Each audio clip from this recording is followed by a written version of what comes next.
Hello everyone, I am Sachin Tiwari, postdoctoral fellow at IIT Kanpur. Thank you for joining me in the video presentation titled Enhancing Profitability Through Migration and Capacity Building for Small Producers. Let's dive into the world of beekeeping and discuss bees and beekeepers' perspective to understand the problem context. What you are seeing is a bee foraging nectar and pollen from a flora to fulfill its food and brood requirements. While the nectar content determines the honey production, the pollen content determines the colony's strength over a period, which is essential for capacity building. In commercial beekeeping, these two activities are carried through bee boxes as shown in figure 1, taken during our field visits. From the beekeeper's perspective, while the sales of honey in boxes are profitable in the short run, capacity building can be profitable in the long run, which is implemented by migrating boxes to respond to weather-related factors, which further depends upon beekeepers' capacity building and honey production capabilities. Typically, these are migrated through trucks in India. So, what's the challenge? The challenge is when she focuses on honey production, bee strength reduces, impacting subsequent season productivity. And when she focuses on bee productivity, honey production reduces, impacting income. Our aim in this paper is to obtain insights into critical trade-offs associated with capacity building and honey production that a beekeeper focuses in a multi-period setting. The research questions that we address are: under what conditions does a beekeeper adopt migration? How do decisions on migration and selling bee boxes differ for different beekeepers? What is the impact of stochasticity on the beekeeper's decision? What should be the optimal installed capacity? And how does the risk-taking attitude of the beekeeper impact migration decisions?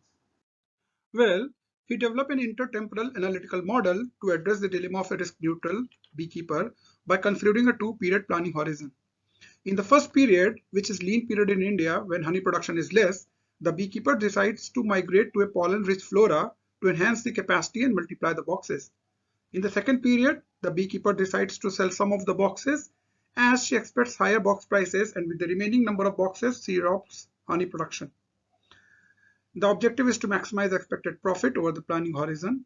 We capture critical crop characteristics for capacity enhancement through beta check. The expected price of honey and boxes in both periods is exogenous as observed in the market. Well, we'll not get into the details of modeling, which we can discuss later. We follow typical modeling technique.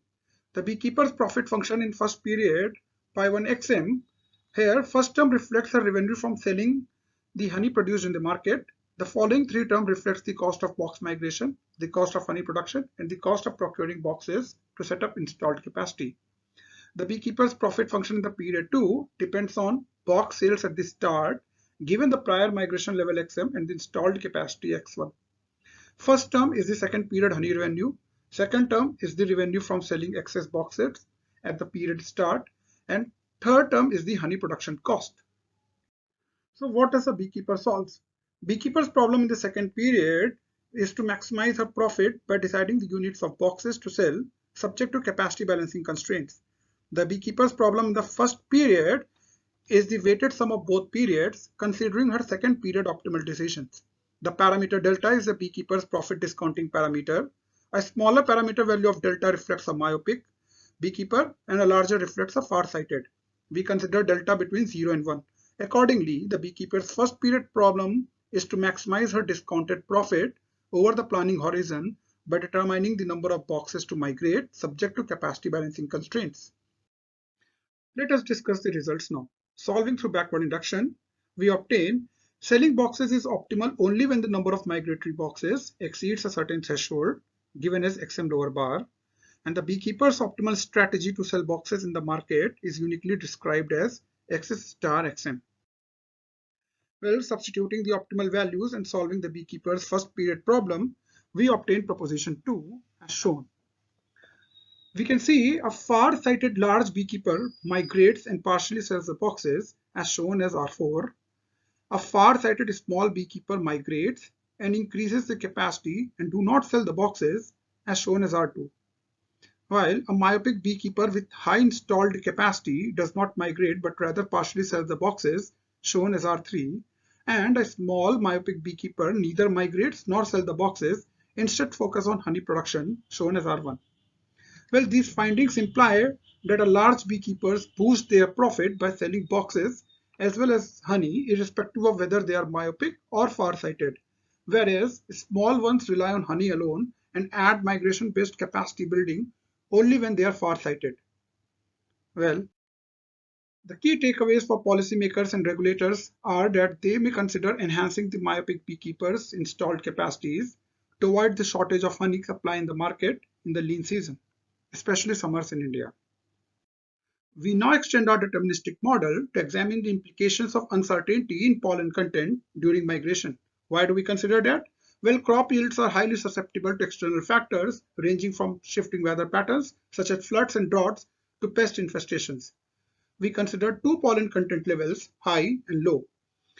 We present the complete result in proposition 3, which demonstrates that the structural results for the beekeepers' capacity building and profitability in the stochastic setting are similar to those in the deterministic setting. We observe that a small myopic beekeeper sticks to honey production as shown in R1.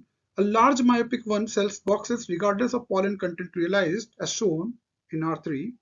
A far-sighted beekeeper migrates for capacity and sells nothing when installed capacity is small, corresponds to R2, sells in any pollen content level when capacity is high, shown as R4, and sells only under high pollen conditions when capacity is moderate, shown as R5. The key things to focus on is that under uncertainty, for a far-sighted beekeeper, installed capacity matters less in deciding capacity expansion or honey production. Therefore, various agricultural agencies may focus on training the beekeepers and providing timely and precise information about weather and crops so that the aggregate profit for the beekeeper can be increased. To establish the robustness of the findings, it is crucial to examine whether the beekeeper's four different strategic choices, as explained earlier, continue to hold if the beekeeper endogenously determines the installed capacity. In this section, we extend to solve beekeeper's optimization problem as given. The complete results are described in proposition 4. We observe that beekeeper enhances her profitability by migrating boxes to the foreign territory, preferably when she is far-sighted and the profit discounting is lower, irrespective of whether she complements capacity building with box selling, that is, region R4 vis-a-vis region R5. A myopic beekeeper does not focus on capacity building by migrating boxes, referred to region R2, but adopts the box selling strategy only if the honey revenue per box in period 1 is sufficiently large, see R3. It is particularly interesting to note that a myopic beekeeper does not adopt beekeeping when the honey revenue per box is sufficiently low, see R1. So the key takeaway is that to promote beekeeping, either beekeeper is far-sighted or firms procuring honey should offer high honey prices in the lean period. Next, using a constant absolute risk aversion utility function, we extend our model by considering the beekeeper's risk averse attitude. We assume pollen content level in the flora be normally distributed with mean beta naught and variance sigma square. The optimal migration level for the risk averse beekeeper is uniquely described in proposition 5. To understand this, we refer to figure as shown. Unlike risk-neutral beekeeper, a risk-averse beekeeper migrates only when the box price is high. Migration rises with price up to a peak, then falls, indicating an endowment effect pattern as shown in panel A. In panel B, when discount rate is low, migrating initially boosts the beekeeper's profit but decreases as the value increases. The key takeaway is fewer migrated boxes cut capacity, but that loss is offset by higher box prices and lower discount. Referring to isoprofit curves, panel A shows that for a small beekeeper, higher risk aversion must be offset by far-sightedness to keep profit steady. Large beekeepers, though, can stay myopic and risk averse because their larger installed capacity cushions profit. In panel B, rising pollen yield volatility drags profit down unless the beekeeper accepts more risk. We finally discuss the major contributions of our paper. Our study is the first to combine migratory beekeeping, hive capacity planning, and stochastic yield in one strategic model. Additionally, we provide a multi-period framework to expand capacity and boost profit through commodity production, that is honey. Our study also supports India's sweet revolution and food and agricultural organizations' initiatives for sustainable beekeeping. Well, beekeeping migration is not always a challenge. With proper insights, it simply improves colony strength and sweeter returns to the beekeeper. Thank you for the patience. Keep the buzz live. Questions are warmly welcome.